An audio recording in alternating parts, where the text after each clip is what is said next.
Tai Irmutė, praėjo beveik vos ne 2 valandos, kaip mes kalbamės. Tai tiesiog paprastai tiem žmonėms, kurie galbūt abejoja, verta, neverta eiti į konsultaciją, ką čia gali gauti, papasakok tiesiog, su kuo atėjai į konsultaciją, kas konsultacijos metu vyko tavyje ir su kuo dabar va, mes baigiam visą tai ir kokie tavo ketinimai toliau. Tikrai mes čia 2 valandas bendraujame ir,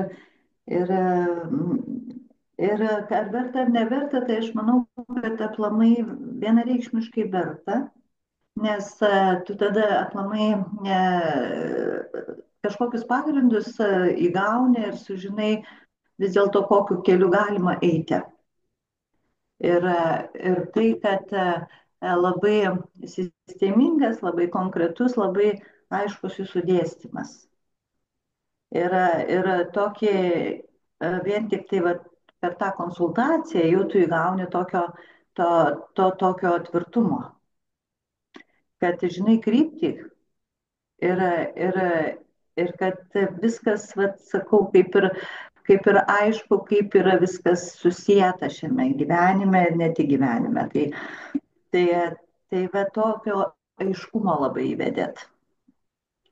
O kaip mes toliau eisim, tai čia kiekvieno, žinoma, apsisprendimas, bet šiaip tai įduodat labai daug teigiamų dalykų. Tai yra pasitikėjimas, tai yra kryptis, tai yra sistema, tai yra galimybė, nu, daug kiekvienam rekomenduoju. Ačiū tau labai, Irmutė. Jo.